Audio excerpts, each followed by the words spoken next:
Antes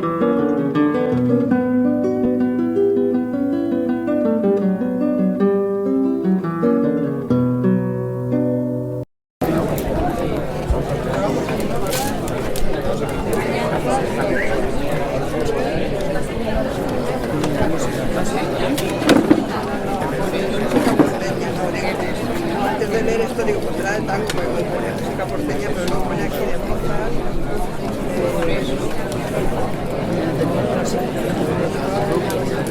Buenas tardes a todos, gracias por venir en esta tarde primaveral, tirando a calurosa.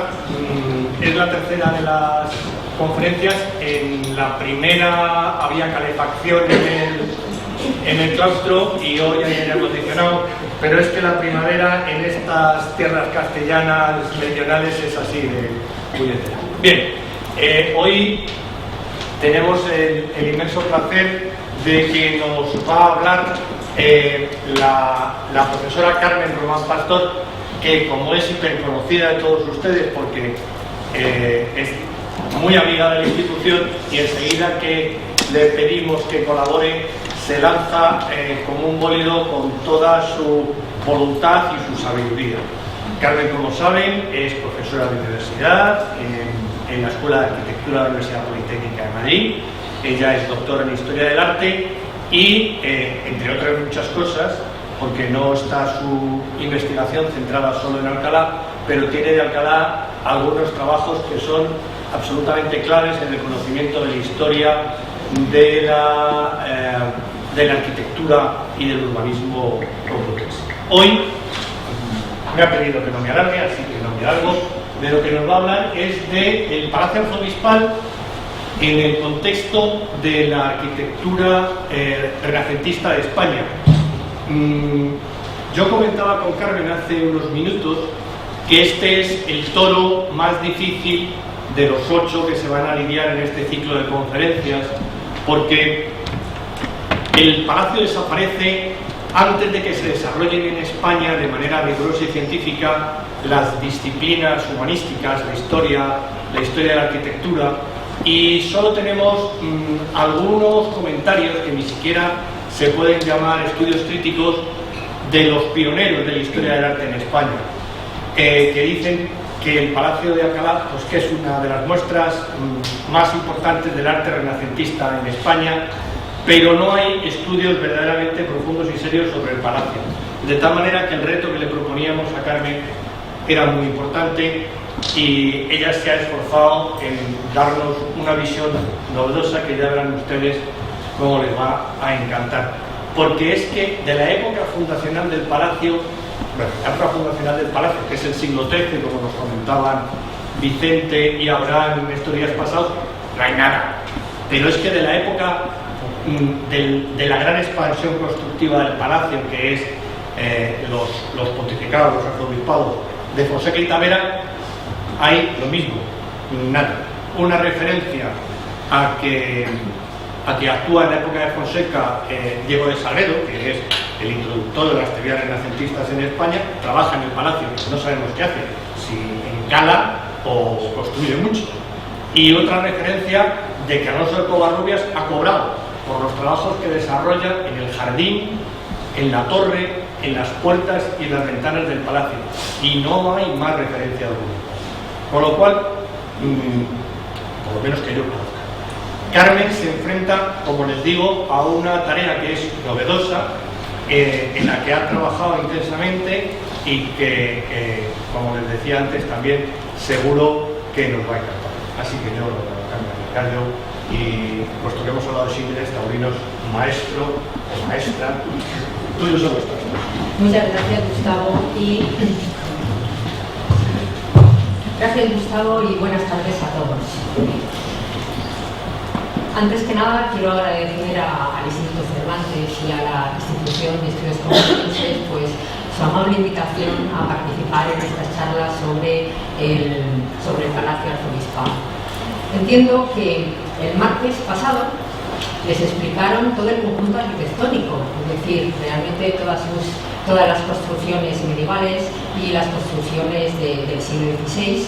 Entonces, una vez ya conocido el Palacio Arzobispal, o por lo menos lo que queda, o en fin, a través de todas estas fotografías, etcétera, del Palacio Arzobispal, entiendo que ahora me toca a mí hacerlo no ya desde el conocimiento del Palacio Arzobispal, sino en relación con otros edificios, es decir, en ese contexto de la arquitectura del Renacimiento español.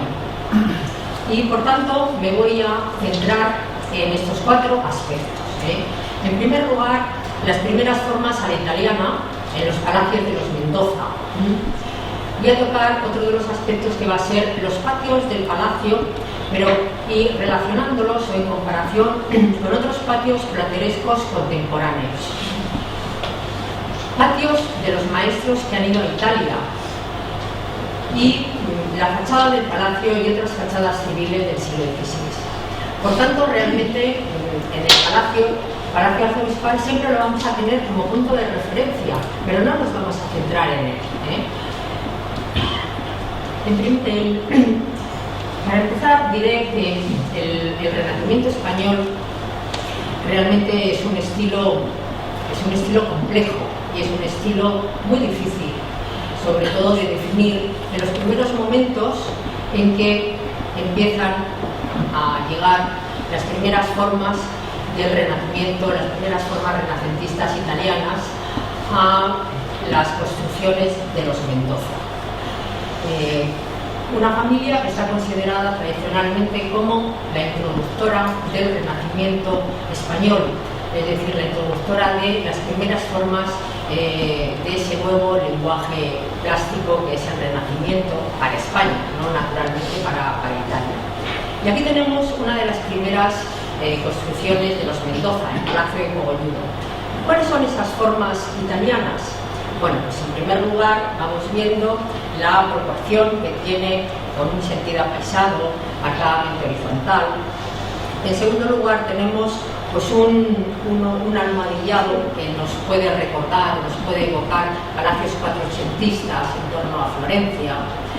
En tercer lugar, pues vemos cómo realmente el hueco de la puerta se ha realzado con unas columnas, que por cierto los fustes están muy ornamentados con grutescos, que sostienen trozos de cornisa, no de entablamento, sino de cornisa, etc. Y sobre todo que está, y esto es importante, que está en el eje de la fachada, es decir, justo en el eje principal, y en ese mismo eje encima están las armas de los duques de Medinaceli, de don Luis de la Cerda.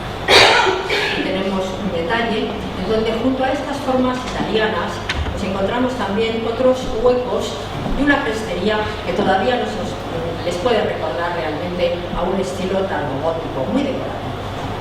Sin embargo, en el patio ya encontramos esos arcos sobre columnas de fuste liso, con esos capiteles llamados alcarreños, ¿no? Pero sin embargo en la planta empezamos viendo que esos quiebros de la entrada y la puerta al patio, y luego la relación igualmente quebrada para entrar en la escalera, y la falta de relación entre la escalera y el patio. Es decir, nos encontramos en este primer momento con unas construcciones en donde van apareciendo las primeras formas italianas, pero que sin embargo hay todavía muchos elementos goticistas, muchos elementos tardogóticos, ¿no? Es que estas formas italianas empiezan a llegar en un momento en donde el tardogótico está en su plenitud. Realmente es un estilo en pleno desarrollo, con un gran auge ornamental, y realmente, bueno, pues, y prueba realmente de ello es este palacio de los duques del Infantado, construido por Juan Guas, por Egas Cueman, ¿no? En donde realmente nos encontramos también una portada ricamente ornamentada, pero en este caso con motivos góticos, con motivos mudéjares, también con las armas de los duques del Infantado, es decir, tenemos además también el remate de esa galería donde se concentra toda la decoración, pero todo es un repertorio de arcos columpiales, todo un repertorio, como digo, tardogótico, ¿no? Incluso el patio realmente es un patio con esas columnas torsas, con esos arcos conopiales, etcétera, ¿no? Es decir, realmente es que en estos años estamos hablando de los años de 1490, 1495, 500, etcétera, cuando realmente una familia de la nobleza se plantea realmente la construcción de una de sus residencias, realmente tenía dos alternativas. Es decir, la alternativa de una construcción a la italiana, a la romana, como fue el caso de Luis de la Cerda, los duques de Medinaceli, o bien una arquitectura tardogótica, una arquitectura a la moderna, en definitiva. Es una alternativa. Es decir, miembros de la familia de los Mendoza pues eligieron una u otra, porque al mismo tiempo, es decir, son contemporáneos y al mismo tiempo, es decir, se están construyendo los dos edificios. Por ejemplo, otro de los miembros de la familia de los Mendoza, don Antonio de Mendoza, cuando manda construir la casa, probablemente a Lorenzo Vázquez de Segovia, un maestro que trabaja para el cardenal Mendoza, que trabaja también para el duque del Infantado, que se le atribuye su intervención en el Palacio de Cogolludo, en esta casa de don Antonio de Mendoza, que probablemente también ha ido a Italia y que se le igualmente tradicional y que según la tradición pues es probable que a él se le deban esas primeras formas que contribuyan a realizar esas primeras formas italianas del Renacimiento. Bueno, pues vemos que la casa de don Antonio de Mendoza pues es un patio, se organiza alrededor de un patio, dentro de una construcción absolutamente tradicional, pero tiene algo más. Es decir, ya empezamos viendo unas columnas de fuste mucho más grueso, lisas, con esos capiteles alcarreños en la parte inferior, en la parte superior unos pseudocompuestos, ¿no? Pero donde todavía persiste naturalmente, bueno, pues toda esa serie de carreras y de vigas con zapatas, pero las cuales están adornadas con rosetas, con unas espirales, con sus canecillos, etcétera, ¿no? Es decir, la escalera está también independiente de esos intercolumnios, de ese alzado del patio, pero mantiene, bueno, pues esa tipología tardogótica tan característica de los tres tramos, los tres tiros ortogonales, una capilla, una escalera abierta, etcétera, ¿no? Bien, hay aquí en estos tres edificios algo que si lo podemos aplicar realmente al Palacio Arzobispal. Es decir, realmente hay una voluntad en esos tres edificios, lo mismo que en el Palacio por parte del arzobispo Fonseca, hay una voluntad de transformar, realmente de renovar las antiguas arquitecturas medievales, ¿no? Esa arquitectura militar, ¿no? Y transformarlo en un palacio urbano. En un palacio urbano en donde realmente tenga un marcado sentido de representación, basada naturalmente y representa en definitiva el señorío de los arzobispos de Toledo. Y naturalmente pues hemos de considerar que ya el arzobispo Fonseca, que es mecenas en varios edificios, sobre todo dedicados a la docencia, como los colegios de Fonseca en Santiago de Compostela y en Salamanca, pues naturalmente elige esas formas italianas ya ampliamente extendidas en los años de su prelatura, que son entre 1524, me parece, 2024 y 1534, bueno, pues elige naturalmente, por supuesto, ya todas estas formas a la italiana, y hemos de suponer que le encarga a esta renovación al propio Alonso de Covarrubias. Como decía antes Gustavo, bueno, pues no tenemos una documentación, pero sí realmente podemos pensar que esa atribución puede ser realmente, yo creo que relativamente cierta, ¿no? Y estas formas, realmente una vez estas formas italianas van llegando a nuestro país, en definitiva, a través de varios canales. Es decir, a través de la difusión de láminas, la difusión de láminas, de grabados, de tratados de arquitectura y sobre todo también de aquellas obras que están realizando maestros que han ido a Italia. Es decir, porque será a través de estos tres canales van los maestros que no han ido a Italia, los maestros españoles, van teniendo un conocimiento cada vez realmente más profundo, más exhaustivo, que ya no se trata realmente de ir incorporando pues una mera decoración, un mero repertorio ornamental, sino que se trata realmente de ir asimilando unos principios estéticos del Renacimiento, unos principios estéticos basados en la armonía, es decir, la relación de todos esos elementos del edificio que están relacionados entre sí, cada uno de ellos con el todo, en donde reside el concepto de belleza, una ordenación de todo el conjunto, de toda esa distribución de habitaciones y elementos de un edificio, por supuesto todo un repertorio arquitectónico, de órdenes arquitectónicos, un sistema de proporciones, bóvedas, cúpulas, etc., ¿no? Es decir, realmente para asimilar todo eso, que no es la pura ornamentación, ¿no?, a la antigua o a la italiana, todo eso realmente se necesita todo un proceso de ir poco a poco asimilando, ¿no? Y eso es lo que le va a pasar a Alonso de Covarrubias.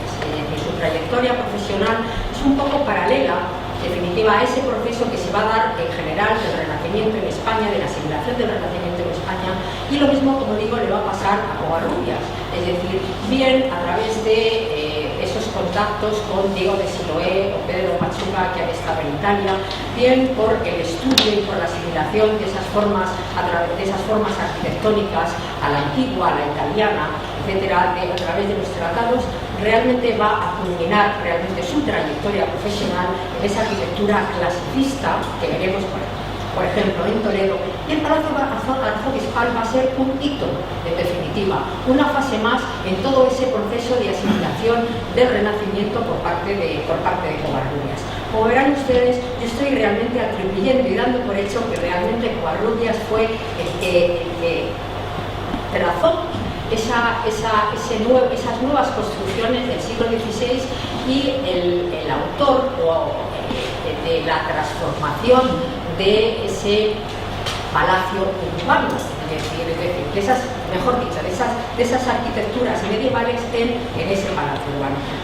Lo estoy dando por hecho, pero realmente hay que tener en cuenta que no está documentado, no deja de ser realmente una producción, ¿no? ¿Quién era Covarrubias? Realmente Covarrubias se forma en el estilo tardogótico de los hermanos Egas, Antonio y Enrique Egas, que en ese momento, me refiero a cuando empieza su trayectoria profesional, pues eran los maestros mayores de la Catedral de Toledo. Y él se inicia en la profesión como un entallador al que se le deben pues, toda una serie de elementos o repertorio ornamental que adornaban pues unas arquitecturas con unas estructuras góticas que diseñaban y ejecutaban los hermanos Egas, ¿no? Formando parte de esa actividad como entallador, se le encuentra, aunque realmente tampoco está demasiado documentada su presencia, pero quiero decir en concreto, pero sabemos que entre 1515 y 1517 aproximadamente, se encuentra en la catedral de Sigüenza, interviniendo en el altar de Santa Librada. Aquí hay una arquitectura realmente, una arquitectura y escultura en donde vemos pues esa superposición del arco de triunfo, una superposición del arco de triunfo que nos está manifestando que quien hace esa traza, quien hace ese diseño, es un hombre que conoce el mausoleo del cardenal Mendoza en la capilla mayor de la Catedral de Toledo. Pero también nos tiene que llamar la atención, esa máscara ornamental que tiene, es decir, esa insistencia en la decoración, ese gusto por lo decorativo que le hace realmente, tapizar, porque realmente es eso, es tapizar de grotescos los fustes de las columnas, los fustes de las pilastras, etc. También, más o menos dentro de esta misma línea, como tallador, encontramos en la portada del Hospital de Santa Cruz de Toledo, un conjunto arquitectónico que diseñaron precisamente los Evas, ¿no? Y aquí en esta portada también se insiste en el aspecto decorativo, pero todavía en esta portada nos encontramos que la diseñó un hombre que todavía piensa en gótico. Y prueba de ello son el tratamiento que tienen las columnas superiores, me refiero, cómo siguen la curva, en definitiva, del frontón semicircular, cómo realmente toda esta zona, con ese abocinamiento, nos está recordando más que a un hueco a la italiana o un hueco a la antigua, nos está recordando casi un portal medieval, yo diría que casi románico, ¿no? Pero sin embargo nos encontramos también, y esto quiere decir que todavía para estos maestros, entre los cuales se encontraba Covarrubias, los elementos arquitectónicos del orden, como pueden ser las columnas, como pueden ser los entablanamientos, son otros elementos más decorativos. Es decir, realmente los adaptan realmente a ese portal previo. Pero no obstante, nos encontramos aquí ya algunas cosas que luego veremos que están reproducidas también y que las utilizará, vamos a poner, supuestamente Covarrubias en el Palacio Arzobispal. Por ejemplo, el hueco rectangular. Este hueco rectangular, con esta decoración de comentarios, con estas mensurillas en los ángulos, también nos encontramos en muchas de las portadas de los corredores del antiguo patio de Fonseca del Palacio, ¿no? También nos encontramos aquí la presencia de unas columnas abalaustradas, ¿no? Que van a ser también uno de los elementos también muy característicos, incluso de esta época y posteriores de las portadas de Alonso de Covarrubias, ¿no? Y después de esta etapa de imaginero, de tallador, etcétera, ya concretamente hacia 1526 empezamos a ver en una actividad como tracista. Concretamente diseñará y ejecutará la iglesia del monasterio de la Piedad de Guadalajara. Aquí vemos además esta portada entre dos contrafuertes, es una iglesia gótica con una portada realmente en donde ya nos encontramos, bueno, pues que sigue la línea, es verdad que muy ornamentada, pero parece que la ornamentación ya está, bueno, pues muy centrada en determinados sitios, en el friso, realmente, por supuesto las columnas, en los remates, etc. Aquí, por ejemplo, volvemos a ver un arco que con ese comentario que se prolonga por las jambas, realmente lo volveremos a ver de nuevo en la portada de Tavera, que se encuentra en el patio pequeñito de las Bernardas. Volveremos de nuevo también a ello, ¿no? Y es que en este momento de 1526 es cuando en el ambiente toledano se acaba de publicar las medidas del romano de Diego de Sagredo, ¿no? 1526, se publica también en Toledo, y veremos cómo realmente este tratado de arquitectura, donde une un conocimiento, un estudio de Vitruvio y desde luego un sistema ornamental y todo un repertorio ornamental bastante insistente, como vamos a ver ahora. Diego de Sagredo es burgalés y en 1512 estaba aquí en la Universidad de Alcalá, amigo de Cisneros, amigo de Bigarni y de León Picardo, que fueron los dos maestros, escultor y pintor, que realizaron por encargo de Cisneros el retablo de la magistral, ¿no? Y es un tratado de las medidas del romano, pues por ejemplo se lo dedica al arzobispo Fonseca, alabando precisamente su afición a la arquitectura, ¿no?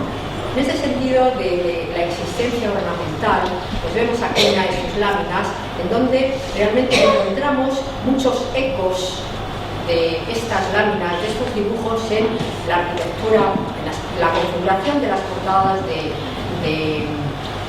Covarrubias y de otros muchos maestros toledanos, incluso también de Diego de Siloé, que en 1529 se encontraba también en Toledo que en la Capilla de los Reyes Nuevos de la Catedral, y que tiene contactos con el propio Covarrubias, ¿no? Aquí tenemos, bueno, pues esas columnas balaustradas que ya hemos hecho mención antes, que las llama en su texto las columnas monstruosas, ¿no? Los candelabros, todo un repertorio de capiteles, es decir, muchos de los cuales, bueno, pues los incorporará, insisto, no solamente Covarrubias, sino otros muchos maestros toledanos, ¿no? Y en ese sentido, entre 1526 y 1536 aproximadamente, en esos 10 años, es precisamente las fechas que se supone que le encarga el arzobispo Fonseca a Covarrubias la renovación del Palacio Arzobispal, pues hace una serie de obras, ¿no? Muchos de cuyos elementos los encontraremos en definitiva también repetidos en el propio palacio. Aquí tenemos la portada del monasterio de San Clemente, igualmente con los medallones en las enjutas, en los medallones con cabezas de guerreros. Tenemos también, se insiste en las columnas balaustradas. Hace, dentro ya de una arquitectura civil, yo diría que un poquito más modesta que las del mecenazgo de los Mendoza, la casa de los marqueses de Malpica en Toledo, que ya nos encontramos también como las vigas o carreras antiguas de madera ya se están haciendo aquí en piedra, con esa superposición de ese sistema adintelado, con una escalera similar también igualmente, y con los 3 tiros ortogonales tan sumamente característica de toda esta, desde el tardo gótico a lo largo de todo el siglo XVI. Nos encontramos también, bueno, pues una decoración también muy característica, ¿no? Con las rosetas escritas en esos círculos, las cabezas, etc., ¿no? Es decir, realmente es una casa que la está haciendo, o que está interviniendo Covarrubias al mismo tiempo que en San Clemente, al mismo tiempo que en el Palacio Real, perdón, que en el Palacio Arzobispal supuestamente, etc., ¿no? Bien, y bueno, pues vamos a suponer que el arzobispo, bueno, pues entre esos encargos del monasterio y de la casa de los Malpica, bueno, pues le encarga esa renovación, insisto, ¿no? Esa renovación en donde yo me imagino, y por supuesto esa imaginación es totalmente gratuita, ¿no? Que probablemente si ya nos encontramos con un Covarrubias ya trapista, por supuesto ya que en un futuro inmediato va a ser nombrado maestro mayor de la Catedral de Toledo. Yo me imagino que realmente si le hace un encargo supuestamente el arzobispo Fonseca, que al mismo tiempo está también pendiente de otras fundaciones, el propio Covarrubias tiene que organizar en definitiva, bueno, pues un conjunto más o menos regular, con tendencia a la regularidad. Digo más o menos regular porque naturalmente está diseñando y va a construir con un pie forzoso, es decir, que realmente con unas limitaciones, porque está aprovechando edificios anteriores, en fin, se está encontrando con construcciones medievales, etcétera, ¿no? Entonces este plano de Juan José Urquijo de 1875, que lo hace pues para realmente con idea de transformar y darle otro uso al antiguo Palacio Arzobispal, ya con miras a instalar el archivo de la administración, etcétera. Es decir, uno de tantas plantas que se levantan, pero que yo me imagino que no sería raro, y siempre dentro de una hipótesis y dentro de un supuesto, ¿no? Que probablemente pues arrancaría de una configuración más o menos regular, muy parecida a esta, donde esas salas, bueno, pues se cruzarían más o menos en cruz, ¿no? Con ese sistema cruciforme, en donde se organizarían pues, una serie de patios, que las propias disposiciones del patio rectangular o cuadrangular, bueno, pues harían que se formara un conjunto prácticamente regular, ¿no? No obstante, pues encontramos y seguimos encontrando concretamente en el patio Fonseca, pues ese quiebro, ¿no? Es decir, esa falta de relación de la entrada con la escalera, o esa falta de relación de la propia escalera de Tavera con la columnata del resto del patio, etcétera, ¿no? Pero por otra parte, y sin confirmarlo, pero me baso también en que el propio Alonso de Covarrubias está muy vinculado a estos sistemas cruciformes, es decir, los SEGAS lo han utilizado cuando han diseñado todo el conjunto del hospital de Santa Cruz de Toledo, ¿no?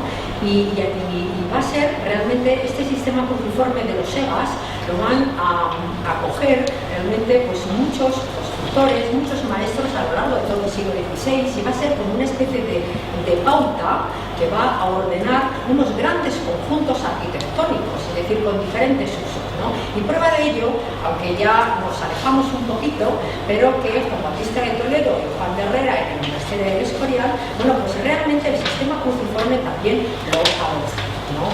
También lo adopta.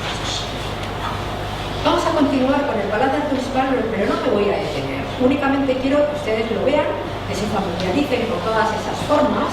Se supone que ya está estudiado, que ya está visto todo el patio de Fonseca, las dos plantas, ese sistema de mixto de arcos y dinteles en la parte de arriba, es decir, esas formas que antes comentábamos de círculos, esas formas ornamentales de círculos, de rosetas inscritas en círculos, la magnífica escalera que pertenece a Tavera, ¿no? con ese gran artesonado de madera, esa gran escalera, que por otra parte se considera como el perfeccionamiento o la definición de un tipo de escalera. No obstante, hemos de tener en cuenta que realmente el tipo es una tipología tardogótica, una tipología tardogótica que le estamos viendo con ese sentido claustral, abierto, ortogonal, etcétera, que ya le estamos viendo, bueno, pues en la segunda mitad del siglo XV, en construcciones, pues no sé, por ejemplo, la Casa de las Conchas, ¿no? Y es decir, que realmente es una tipología tardogótica, pero qué duda cabe que Covarrubias realmente, tanto aquí como en uno de los patios del Hospital de Santa Cruz, realmente parece como que confirma sobre todo el tipo.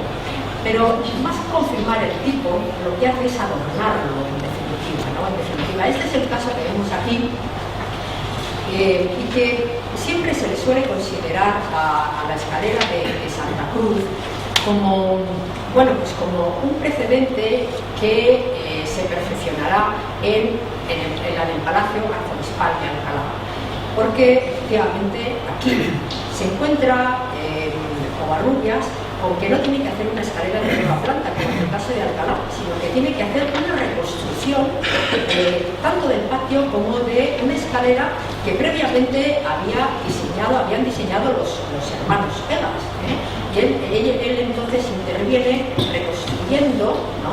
Realizando, etcétera, la escalera y sobre todo adornándola, ¿no? Entonces aquí, en estos detalles, todavía se puede ver incluso la obra de los Egas, es decir, con estos arcos escarzanos, y sobre todo yo creo que se ve muchísimo mejor en este grabado de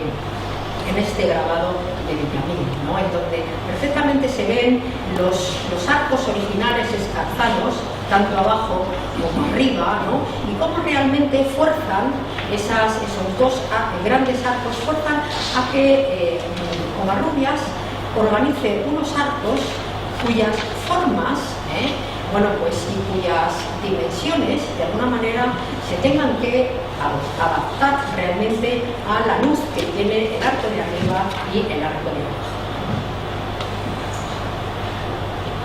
Pero naturalmente Alcalá, el Palacio Arzobispal de Alcalá, pues va a tener una gran influencia, está muy relacionado, que es lo que pretendo que vean ustedes, ¿no? La relación que existe a través de Covarrubias, pero también la influencia tan grande que va a tener en las obras de Alcalá. A mí me parece que además se han debido de perder muchísimas y que ha debido de haber muchísimas casas que en ese momento se estaban construyendo en Alcalá y que la sombra del Palacio Arzobispal estaba realmente en ellas, ¿no? Es decir, había una gran influencia. Y este es el caso de las dos casas que vamos a ver, la casa de Arenillas,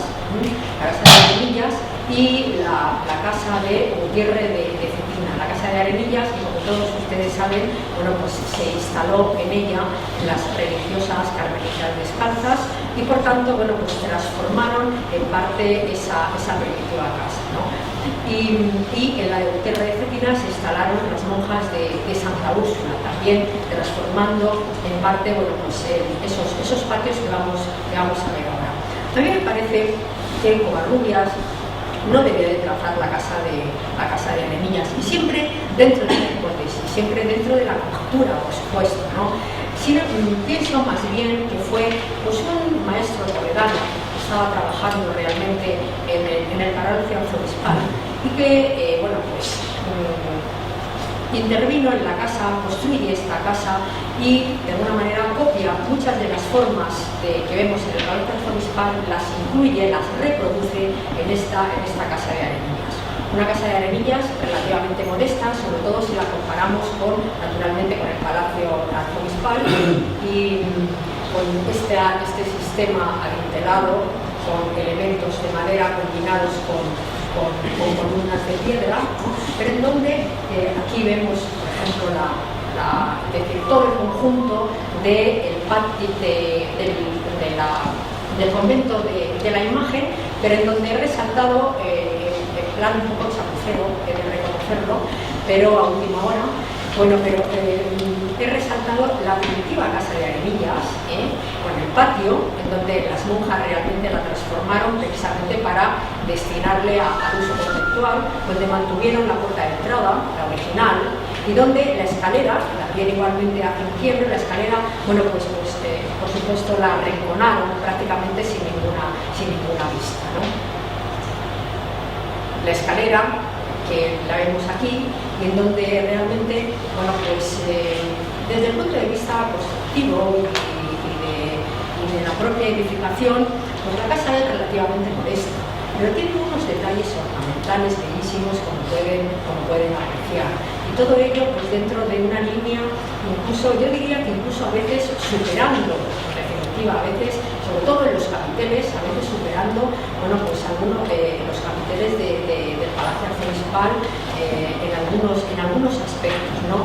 Y tendríamos que compararlos con la etapa del propio Tavera, por decir, para establecer alguna semejanza. Y digo por eso que es un maestro toledano, porque realmente esta solución de la bovedilla que está en la cual se asienta el tercer y último tramo, bueno, pues realmente está muy vinculada a la anterior escalera del Hospital de Santa Cruz más que a la escalera del Palacio Arzobispal, ¿no? que tiene este motivo decorativo, un lazo formando unos polígonos que es similar al que vemos en este artesonado de uno de los salones del propio Palacio Arzobispal, y que también nos encontramos, aquí tienen ustedes unos detalles ornamentales bellísimos, tanto de las zapatas como de los capiteles, del friso, y también nos encontramos, y eso fue fruto de la restauración que hace Rafael Mérida en 1973, que saca, bueno, pues unos que estaban tapados por la cal, bueno, pues saca unos marcos fingidos alrededor de toda una serie de huecos de la escalera, de los corredores del patio, con unos copetes con unos medallones, con cabezas de guerrero, etcétera, similares totalmente a, por ejemplo, pues una de las ventanas del Palacio Arzobispal, pero naturalmente haciéndolo de una forma muchísimo más barata, es decir, con un esgrafiado en blanco, en negro, etcétera, y no la talla que tiene la del Palacio Arzobispal, ¿no? Y, por ejemplo, la portada, pienso que es un hueco aprovechado en la cual interviene y le incorpora realmente ese orden de pilastras con ese frontón semicircular. Es decir, aquí realmente no encontramos una portada similar en el Palacio Arzobispal. Yo quizá también a lo mejor a un riesgo de equivocarme, casi la relaciono con las ventanas inferiores de la fachada de la universidad, ¿no? Porque realmente la otra gran portada que tenemos, a la que antes me refería, que estaba en el pequeño patio de las Bernardas, ¿no? Bueno, pues sigue una línea muy de Covarrubias, ¿no? Con estas columnas abalustradas, con ese hueco que a mí me recuerda mucho al hueco de la Piedad de Guadalajara, en donde se prolonga, como decía antes, en las jambas, pues el montaño que realza la rosca del arco de medio punto, etc., ¿no? Es decir, otra, por ejemplo, otra influencia o la huella, en definitiva, o la educación del Palacio Arzobispal lo encontramos en este patio de la casa de Gutiérrez de Cetina, que les muestro esta imagen antes de ser restaurada y que sin embargo encontramos aquí en las zapatas y en algunos adornos de las vigas encontramos también una decoración muy similar a la del Palacio Arzobispal, ¿no? Bueno, y continuando ya con estos patios platerescos, bueno, pues aquí tenemos el de San Bartolomé de Lipiana, en donde también interviene Alonso de Covarrubias, en la que me gustaría destacar, por ejemplo, en la planta central, bueno, pues este pequeño quiebro que tiene el perfil del arco, que es muy parecido al que tiene la escalera de Tavera del Palacio Arzobispal. O, por ejemplo, ya en una evolución muchísimo más, y además mucho más tardía, de ese sistema adintelado, les muestro el Palacio de Miranda, en Burgos, que actualmente forma parte del Museo de Burgos, donde nos encontramos ya realmente una decoración basada sobre todo en la figuración. Un sistema adintelado un tanto extraño, donde realmente las zapatas parecen salir del propio núcleo del capitel, ¿no? Y donde realmente esto ya también es decisivo, en donde juntamente con esa figuración mucho más evolucionada, donde ya realmente también interviene la figura humana, como veíamos en la portada de la Casa de Arenillas, bueno, pues también nos encontramos, y esto es decisivo, las proporciones que tienen las columnas, el grosor del fuste, la altura, etc., y sobre todo la presencia del entablamento, una superposición de entablamentos. Aquí no tenemos una viga, no tenemos una barrera, no tenemos un friso, aquí realmente nos encontramos ya un entablamento completo, arquitrabe, friso, cornisa en las dos plantas, ¿no? Pero otro de los patios, y les estoy enseñando, como digo, un repertorio de patios un poco de la misma época, pues es el del Palacio de los Dueñas. El Palacio de los Dueñas está en Medina del Campo, y aquí interviene, y creo que le traza, sí, es el tracista Luis de Vega, y talla los medallones con cabezas de guerreros Esteban Jamete, el escultor francés que trabajó también en Cuenca, y este palacio está además muy vinculado a las obras de Luis de Vega en Valladolid. Luis de Vega lo tienen ustedes que tener en cuenta, porque fue el maestro mayor del Colegio de San Ildefonso, maestro mayor de obras desde 1530-31 hasta 1560. Es un hombre que realmente, mientras tiene este empleo como maestro mayor de obras, al mismo tiempo está trabajando en el Alcázar de Madrid, está trabajando en estos palacios para la nobleza. Realmente tiene una gran actividad. Incluso últimamente se le relaciona con las trazas de la fachada de la universidad, aunque eso realmente no está demasiado claro, es decir, juntamente con Rodrigo Gil. Todavía no está muy claro, pero se le empieza a relacionar simplemente por el hecho de que como maestro mayor tendría que tener alguna relación, ¿no? Les enseño también la escalera, que como ven es una escalera también claustral, abierta, con 3 tiros ortogonales, pero sin embargo arranca, como hemos visto antes en la de Santa Cruz de los Egas, ¿no? Arranca de un gran arco escarzado, ¿no? Arranca porque luego desemboca con 3 arcos, ¿no? O, ¿qué más? Aquí tenemos un detalle del mismo palacio, si arranca desemboca en el corredor superior con esos arcos escarzanos, pero sobre todo lo que quiero enseñarles son los capiteles, ¿no? Es decir, son los capiteles y realmente la existencia en esa decoración figurativa. Y de nuevo volvemos otra vez al palacio arzobispal. A mí esta arquería me gusta mucho. Y además es que pienso también siempre dentro de la cultura, en esta galería de la Aleluya, que está detrás precisamente de la fachada arzobispal. Pienso que este debió de ser un proyecto que se fastidió, por decirlo así, por alguna manera, porque pienso que esto podía ser el gran patio principal del palacio. Es decir, es esta galería que está inmediata a la fachada principal y que por alguna razón eso se corta, ¿no? Pero es que aquí se muestra Covarrubias tremendamente ya, podríamos considerarlo casi renacentista, casi incluso mucho más que en el patio de Fonseca. Bueno, pues porque introduce ya definitivamente esos arcos de medio punto, esa superposición de arcos de medio punto, ¿no? Y es verdad que el antepecho superior todavía tiene unos rasgos que me recuerdan un poco a lo gótico, ¿no? Pero realmente esta arquería realmente a mí me parece de una gran importancia desde el punto de vista del aspecto renacentista, ¿no? También tenemos, por ejemplo, la otra, también dentro ya de la línea de la arquería, la galería del Jardín del Vicario, ¿no?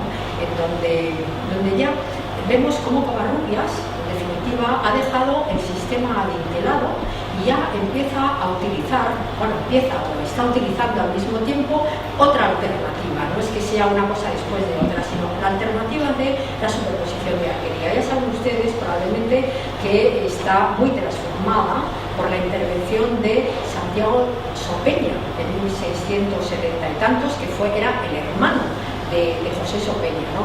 Y de ahí de él son precisamente los remates de estos chapiteles, ahí se ven también la parte de abajo de los soportes. Habría que pensar que hay una superposición igualmente de columnas, y estos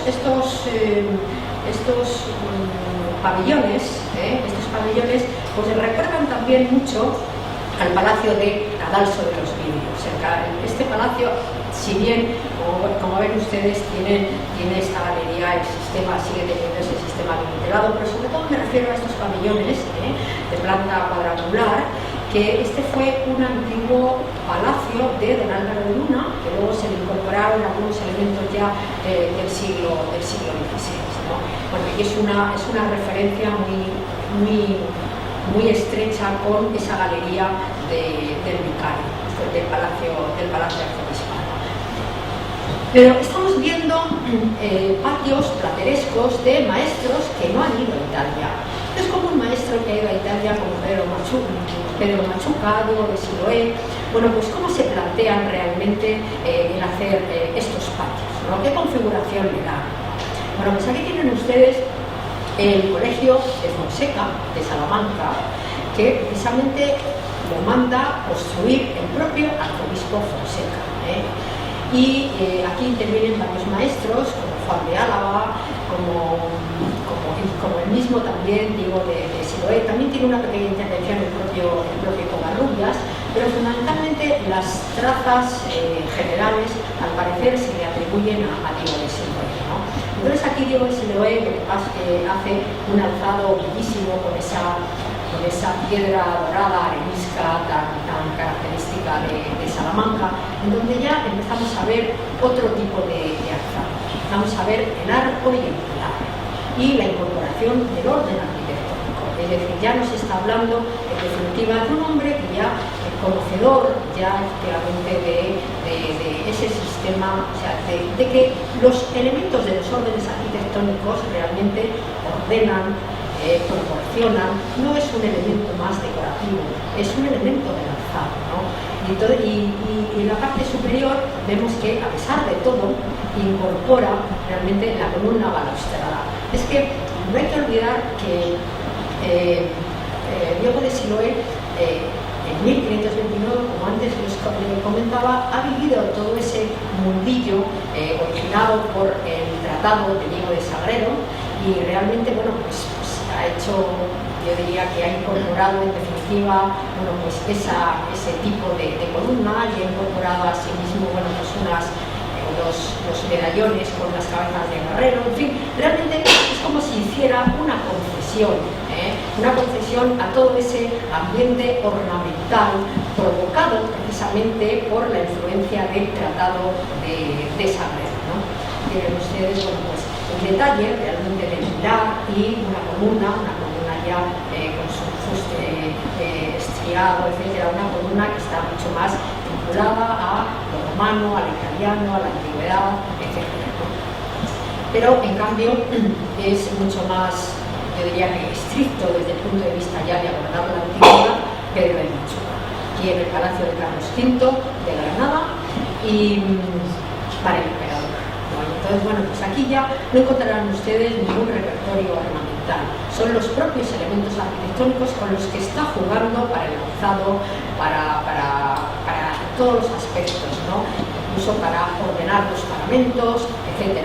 Hay una superposición ortodoxa de órdenes arquitectónicos. Dórico toscano en la parte inferior, jónico en la parte superior, completo, y además con el corredor está cubierto con una bóveda anular muy rebajada, una bóveda de cantería, una bóveda realizada con piedra sillar, y aquí tienen ustedes, ¿no?, los paramentos, como están perfectamente ordenados por un orden de pilastras que están en correspondencia con las columnas de fuera, ¿no?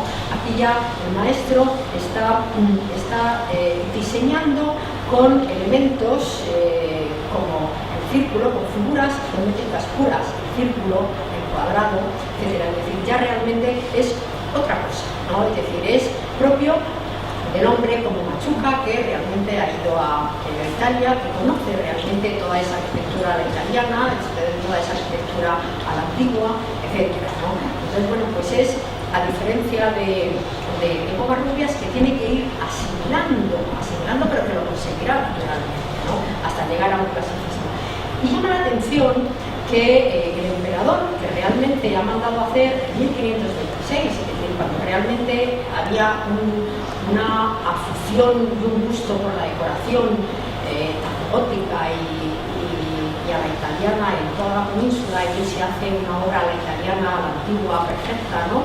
Como realmente en el año 1536-37, cuando Covarrubias está en plena actividad en el Palacio Arzobispal de Alcalá, bueno, pues decide renovar los alcázares castellanos de Toledo y de Madrid, y le encarga precisamente al maestro mayor de obras de la universidad, a Luis de Vega, y al propio Covarrubias, que haga esa renovación. Pero nos encontramos con esa renovación, con esa transformación de unas arquitecturas militares, como era el Alcázar, en un palacio urbano, ¿no?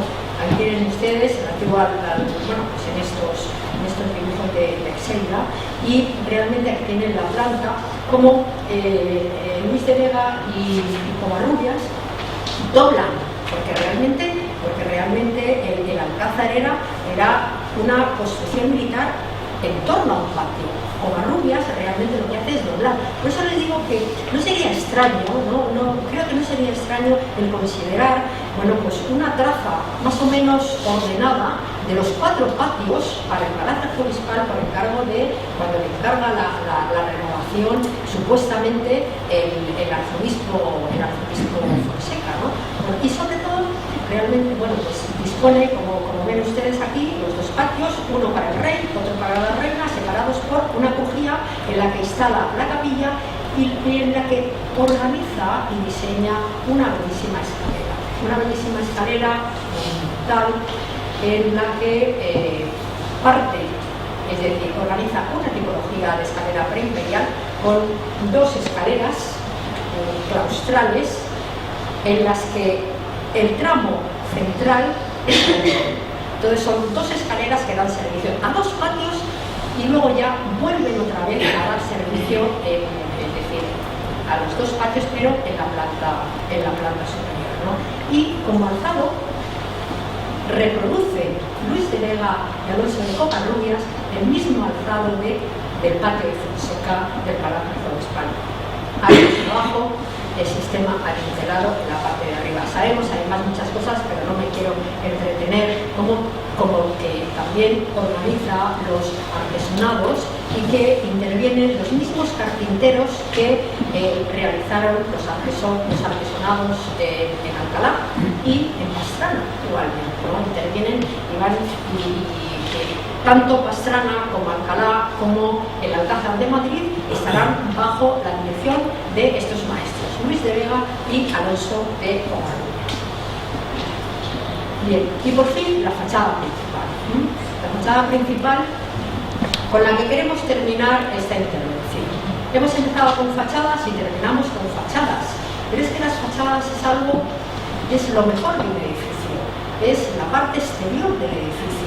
Es lo que se adorna, es lo que se compone, es lo que realmente va a llevar las armas fundamentalmente, ¿no? Y entonces, bueno, pues es como una especie de arquitectura parlante que nos va a demostrar, bueno, pues la categoría, el linaje, la nobleza realmente de los que están ahí viviendo.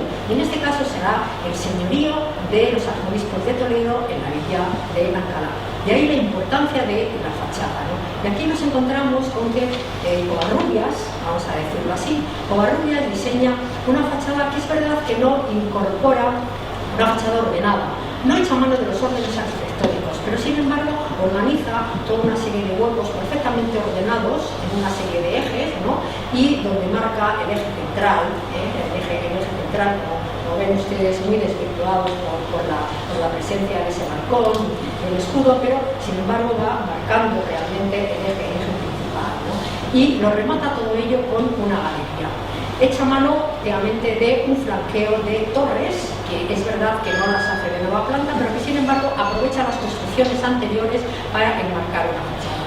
Yo diría que es una pauta la que da en esta fachada Alonso de Covarrubias para otras fachadas que él mismo diseñará, concretamente en Toledo, que ahora las vamos a ver, y sobre todo porque realmente pienso que puede inspirar, no sé hasta qué punto realmente, al propio Rodrigo Gil.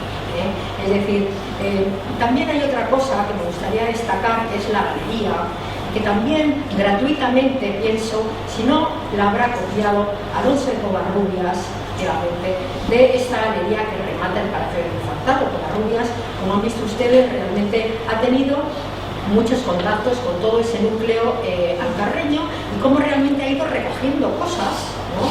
Y las ha ido realmente incorporando a toda esta a todas esas construcciones que diseña en toda esta zona centro entre los años 26 y 36, 38, 40, es decir, realmente en esa etapa de su vida clave, ¿no? Y entonces, bueno, pues no descarto la posibilidad de que evoque, en definitiva, esa galería y, naturalmente, representándola con arcos sobre columnas, arcos de medio punto sobre columnas, ¿no? Entonces, bueno, pues como decía, a mí me parece que marca la pauta para un modelo de fachada de arquitectura civil castellana, ¿no? Y es sensible a esa fachada, bueno, pues Rodrigo Gil. Rodrigo Gil, naturalmente, siempre cuando diseña la fachada de la universidad, siempre está forzado por las dimensiones de atrás, y es decir, por esto. De ahí esos tres cuerpos, el gran central, los laterales, porque realmente hay una correspondencia perfecta y necesaria desde el punto de vista constructivo. Y sin embargo aquí nos encontramos también, bueno, pues las dos plantas, en donde da prioridad, lo mismo que ha hecho Covarrubias aquí, dan prioridad al tratamiento de los huecos de la planta noble. Hay una diferencia entre el tratamiento de la planta baja y de los huecos de la planta noble, porque la planta noble realmente, es decir, el diseño de los huecos es mucho más importante porque realmente se corresponde con las habitaciones de esa planta noble, ¿no? Entonces, bueno, pues aquí también pasa lo mismo, en este caso sería la biblioteca, en definitiva, ¿no? La biblioteca. Y también tenemos aquí el remate, ¿no? Sin embargo, a diferencia de Covarrubias, del Palacio Arzobispal, aquí Rodrigo Gil realmente pone órdenes arquitectónicos, pero es verdad que los órdenes están, en cierto modo, adaptándolos a esas dimensiones y tratándolos a veces con un sistema un tanto goticista, por decirlo así. No obstante, los emplea para marcar, en definitiva, bueno, pues en la calle central, donde está, bueno, pues todo el magnífico escudo de los Austrias con el crisol, el gran balcón de la biblioteca, la portada, etcétera, etcétera, ¿no? Y por otra parte, bueno, pues también Rodrigo Gil en algunas de sus palacios al que se le atribuyen mantiene el mismo modelo, ¿no? Es decir, las dos plantas, la fachada entre torres, la galería en la parte de arriba, incluso realzando la parte superior, es decir, realzando con la incorporación de unas columnillas, realzando la propia galería. O en el Palacio de los Guzmanes de León, también de alguna manera está relacionado la presencia está de alguna manera relacionado este edificio con la presencia igualmente de Rodrigo Gil, ¿no? ¿Pero qué hace Covarrubias? Covarrubias también sigue esa misma línea. Sigue cuando renueva, que se queda solo ya sin Luis de Vega, bueno, pues toda el Alcázar de Toledo, ¿no? Aquí también nos encontramos entre ya fachada entre torres, en donde realza realmente no solamente con columnillas. El orden arquitectónico lo pone aquí como con estos elementos en el rincón, como si fueran con unas cantoneras, por decirlo de alguna manera, ¿no? Y ahí en el rincón está el orden presente, ¿no? También tiene muchos elementos, sobre todo en el tratamiento de los huecos, con los copetes que nos recuerdan al Palacio Arzobispal, ¿no? Pero sobre todo lo que quiero destacar es ya dentro de la trayectoria que ya tiene a estas alturas de los años 40 y pico, el propio Alonso de Covarrubias, bueno, pues quiero destacar sobre todo un almohadillado en la parte de arriba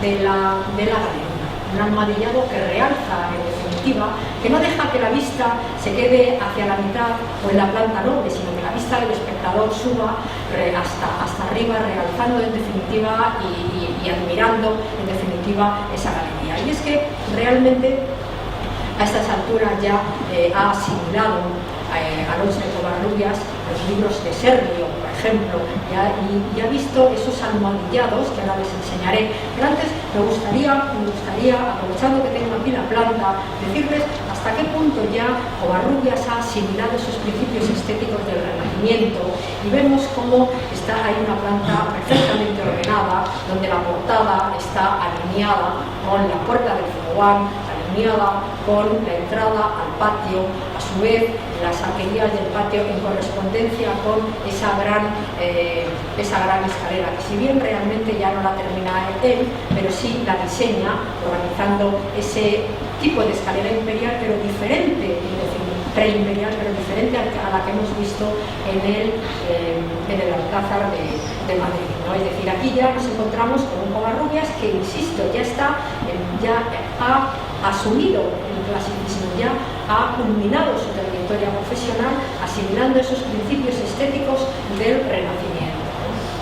Esta es la lámina del cuarto libro de Serlio, donde está ese almohadillado, ¿no? Ese aparejo a la rústica, que lo incorpora Covarrubias, como les he dicho, en esa galería superior, pero sobre todo aquí en la fachada del Hospital Tavera. Aquí en la fachada del Hospital Tavera, en donde, fíjense la evolución que han tenido ya los marcos de las ventanas, es decir, les ha realzado con aparejo, es decir, con este aparejo a la rústica, con este almohadillado potente alrededor del hueco.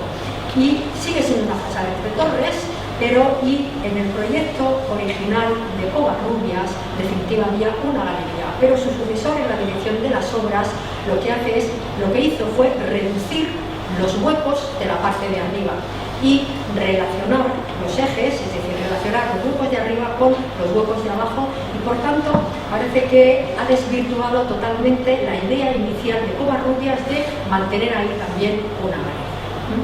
Y con esto pues terminamos la intervención y a modo de conclusiones bueno, pues les podría decir que realmente en todo este contexto del Renacimiento español y de la obra de Covarrubias, pues el Palacio Arzobispal pues supone realmente un hito, en definitiva, realmente un paso más hacia la culminación hacia la culminación del clasicismo, tanto en la obra de Alonso de Covarrubias como en el contexto general del Renacimiento español.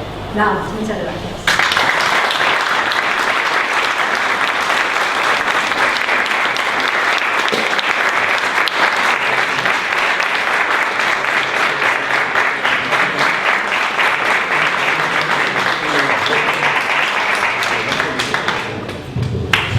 Muy bien, muchas gracias por tu estupenda charla. Carmen, no sé si alguien quiere formular alguna pregunta. Pues, por favor. Vamos a ver. Hemos estado hablando toda la tarde de Covarrubias. La pregunta mía es muy sencilla. Me figuro que este señor tendría un estudio. ¿Era un estudio itinerante como los reyes católicos, los palacios que iban de uno para otro? ¿O sabemos exactamente dónde tenía un estudio? Pues lo tenía. Esa es mi pregunta. Yo creo que estaba en Toledo y que realmente desde allí realizaba viajes a toda esta zona centro y de vez en cuando incursiones, pues por ejemplo a Salamanca, a Guadalupe, que también va y se traslada, pero su centro es Toledo. Muchas gracias. Yo quería precisamente en esta fachada preguntarte si la teoría que yo formulo y que pues, el otro día nos contaba Abraham, que no sé si le he inducido yo al pecado o no, pero a mí me da la impresión que la fachada principal del palacio es una reelaboración que hace Covarrubias, que en planta baja y planta primera era un edificio anterior y que Covarrubias ornamenta los huecos, posiblemente haciéndolos incluso nuevos, algunos de ellos, porque como el otro día nos contaba Abraham, no coinciden los huecos con los muros de carga interiores del edificio y que sí que es nueva, sí que es de la mano de Covarrubias la galería superior de arcos pareados. Pero eso es una teoría de un muchacho, ya de un señor de cierta edad, que soy yo, que lo que ha estudiado farmacia. Entonces, ¿qué opina doña Carmen? Yo la verdad es muy difícil. Estas construcciones del Palacio Arzobispal son muy difíciles, son muy antipáticas. Es verdad. No sabría qué decirte. A mí me parece efectivamente que en todo momento, si es que lo hizo Covarrubias, si es que realmente se puede considerar como una obra, en todo momento estuvo forzado y desde luego no cabe la menor duda que hubo el máximo aprovechamiento de material y de elementos. Yo ahí me baso y ir más allá pues es que no me atrevo. Claro, como tú eres doctor en historia del arte, pues no te atreves. Yo que soy un insensato, digo que sí. Pues es posible, pero no sabría decirte. Ahora, eso sí, aprovechamiento al máximo de todo, pero... En el palacio sucede que no ha habido un estudio sistemático ni de documentación ni de los restos arqueológicos. Faltan sondeos y excavaciones por todos los lados y falta también que por parte de los profesionales de la historia del arte se incida sobre el edificio, pero como bien dice Carmen, es que es muy poco agradecido, es nuestro niño que decías tú antes, pero muy poco agradecido porque es que queda muy poco y lo que queda está muy deteriorado por casi 80 años de abandono después del incendio. Y muchas intervenciones. Una encima. Vicente. Viene una hipótesis que ha planteado que yo lo he pensado en alguna ocasión y que me parece que es también muy factible. Y es que la galería de Luya, es decir, la sede de la fachada, efectivamente, en un momento se pensara en la posibilidad de hacerlo como el patio principal del palacio, situando la entrada efectivamente donde se encuentra en este momento. Es decir, esa sería la fachada principal. Tiene poco sentido porque la otra fachada realmente es una fachada bastante mejore, además con muchos elementos medievales transformados, una fachada sin ningún. Entonces, el realizar esta gran fachada principal parece que efectivamente corrobora la posibilidad, la hipótesis de que fuera luego posteriormente ese gran patio como has planteado, que no se parece que no se concluyó, que solamente se conserva una. Pero hay una cuestión que quería, aparte de esto, que quería plantear, y es que la fotografía única que se conserva de ese patio, si te das cuenta, la correspondencia con la galería abierta, la parte trasera, realmente resulta como muy. Ahí resulta raro. Como muy pobre. Yo tengo no sé, he pensado en alguna posibilidad, a ver qué te parece a ti, esa. Efectivamente, fíjate lo pobre que queda la parte superior con esa especie de ventanas. No habría, a lo mejor no se configuró la posibilidad de una tercera planta. Porque es que eso es absolutamente espantoso desde un punto de vista. Carmen, nosotros queremos que hagas arte ficción y tú, como eres una chica rigurosa, no quieres hacer arte ficción. No es eso, es que ha pasado por el tamiz de una reconstrucción para nuevos usos del archivo. No, pero esa fotografía, vamos a ver, ahí no había habido todavía. Ahí todavía no había. No, porque precisamente lo que hacen cuando empiezan las obras es desmontar esta galería, porque ahí la van a montar, que luego no la montan nunca. Por lo tanto, esta fotografía, ahí no ha habido intervención. En esa fachada que ahora vemos, no hay intervención. Sí que lo hay, evidentemente, en la fachada de la izquierda, ¿no? Eso se ve que está, que además era única, pero ya digo que a mí esa solución que veo en la parte superior me parece como muy útil, ¿no? Los machones de ladrillo que sostienen el tejado, unos son más anchos, otros son más estrechos. Por eso no hay ninguna ordenación, no hay Yo me reconozco muy escéptica porque aquí interviene mucha gente. Mi amigo José Benito Román interviene aquí muchas veces. José Benito Román es un amigo de Carmen del pasado, del siglo XVIII. No sabemos si es tío tuyo lejano, ¿no? No tiene nada que ver. Es el maestro mayor de la dignidad arzobispal. Y entonces en los años 30 también interviene aquí. Es decir, que hay tanta gente y tantas intervenciones que es que da miedo decir algo. No sabría decir. Hay mucho intervenido. Entonces no lo sé. De verdad. ¿Alguna pregunta más? No estoy creyendo entender. Yo antes del incendio ya hay poca documentación, por ejemplo, de lo que ya ha dicho, si este señor en el siglo XVIII hace esto o esto ya estaba antes. No está documentado nada. Pues, ¿Me entiendes lo que te quiero decir? No sé si... No, es decir, hay obras, hay muchas obras, hay cargas de ladrillo, hay cargas de piedra, pero no se sabe exactamente dónde trabajan. Y cada vez que se hace una obra no justo en algún sitio, pues el patio tal, en el siglo XVIII ha pasado esto, tal. No sé, es probable a lo mejor que como eran maestros mayores de la dignidad arzobispal, pues a lo mejor en Toledo, entre los papeles del arzobispo correspondiente. Sí, concretamente, como muy bien apunta Carmen, lo que pasa es que está sin tocar, pero en el archivo diocesano de Toledo hay 850 y tantas cajas de papeles de los arzobispos desde la época de Fonseca hasta ahora, que no los ha mirado nadie. Por lo menos no los ha mirado nadie, o casi nadie, buscando cosas del Palacio Arzobispal de Alcalá. Y luego el archivo de la Vicaría de Alcalá es que estaba en el Palacio Arzobispal y arde como una pavesa en agosto del 39 con el resto del edificio, con lo cual documentación de momento es muy poca la documentación conocida. Ya anunciaba antes, que os comentaba antes, que de Covarrubias, en fin, los historiadores del arte por la tipología dicen que sí, y que lo que yo conozco es un papel de pagos que está en el archivo del Hospital de Tavera diciendo que les pagan a Covarrubias porque lleva 3 años trabajando en el Palacio de Alcalá y cobra.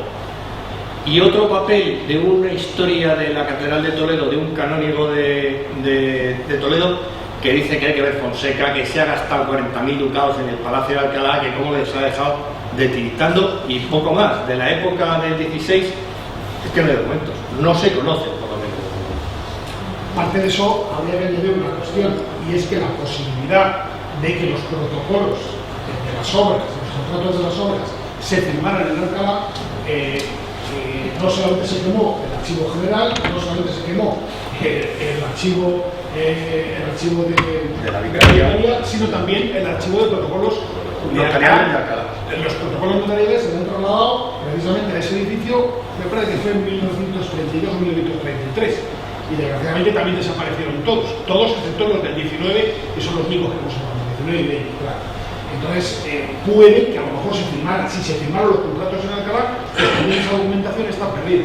Esa es la triste realidad de Alcalá. También puede ser que, como indicaba Carmen, Covarrubias estaba radicado en Toledo y donde estén las escrituras es en el archivo de protocolos de Toledo. Con el archivo de protocolos de Madrid, no de la época renacentista, pero luego los arzobispos de Toledo, donde de verdad residen en el siglo XVIII, es en Madrid. Entonces, pues el archivo de protocolos de Madrid, documentos, poquito.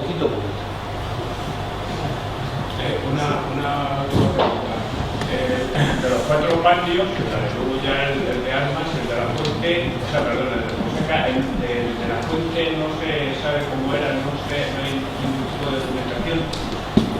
El último patio, el de la Fuente, creo que se llama, no hay nada. El último patio hay plantas y hay descripciones. Entonces, y hay en una foto aérea de Luis Marín de 1928 se ve una esquinita. Era un patio que tenía crujías con doble altura, quiero decir planta baja y planta primera con columnas y arcos. Los arcos de arriba en una traza que hay parece que están un poquito rebajados y que era de Fonseca, de la época de Fonseca, que tenía sus escudos porque lo cuenta Escudero de la Peña, pero no hay mayor documentación ni mayor información sobre ese patio, que es el patio de la Fuente o del Jardín Chico, que también le llama la documentación. Vamos, la poquita documentación que hay es fundamentalmente de las restauraciones que se producen por el Ministerio de Fomento para transformar el palacio en archivo central del reino. Muy bien, pues muchas gracias, Carmen, y muchas gracias.